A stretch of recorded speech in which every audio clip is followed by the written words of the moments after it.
Guys দেখুন, এই যে এরকম সাইজের একটা বাটি নিয়েছি আমি। বাটিতে 3 বাটি চাল আর এক বাটি বিউলির ডাল, 2-4 দানা মেথি, একটু ছোট। আর এটাকে আমরা 5 ঘন্টার জন্য ভিজিয়ে রাখবো। পরিমাণ মতন জল দিয়ে দিই, 5 ঘন্টা ভিজতে ছেড়ে দিই। ভালো আমি চিনি অ্যাড করে দেবো, কিছুটা ব্যান অ্যাড করে দেবো, দিয়ে ভালো করে এটাকে মিলিয়ে নেব। চলুন এবারে আমরা ধোসার যে আলুর তরকারিটা হয় সেটা বানিয়ে নেব। ওটা বানাতে আমাদের কি কি লাগবে দেখে নিন। কাঁচা লঙ্কা নিয়েছি আমি 3টে, একটা বড় সাইজের পেঁয়াজ, একটা ছোট টমেটোর 4 ভাগের 1 ভাগ। এবার আমরা কড়াইটা গরম করে নেবো। কড়াইটা গরম হয়ে গেছে, এবার একটু তেল ঢেলে দেবো ওতে। সর্ষের তেল বেশ কিছুটা ঢেলে দিলাম আমি। এরপরে এখানে আছে ছোলার ডাল, সর্ষে, জিরে। এখানে আছে সর্ষে, জিরে, ছোলার ডাল আর বিউলির ডাল।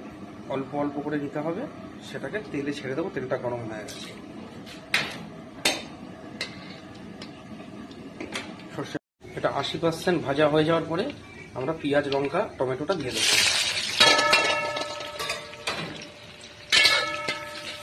উল্টে পাল্টে নেড়ে নেবো, একটু লাল লাল করে ভাজা হবে। এটা ভাজা যে এটা ব্রাউন কালার এসে গেছে।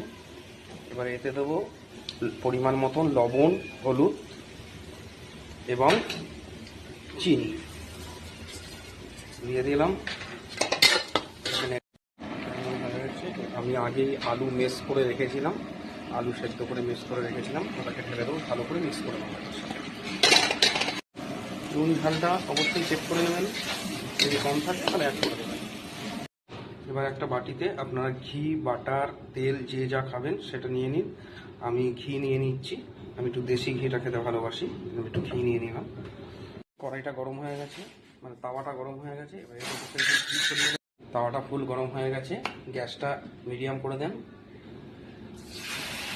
এবারে দিয়ে এরকমভাবে একটু পিঠ ঢেলে তারপরে এইভাবে আস্তে আস্তে ঘোরান, যেন জিনিসটা ফাটে না। একদম বেশি প্রেশার দেওয়া যাবে না। এবার উপর থেকে একটু ঘি ছড়িয়ে দিন। দেখবেন সাইড দিয়ে লাল লাল লাল লাল হয়ে উঠছে, এটা দাগ দাগ বেরোচ্ছে, বোঝা যাবে যে এটা হয়ে গেছে। তরকারিটা দিয়ে দিন।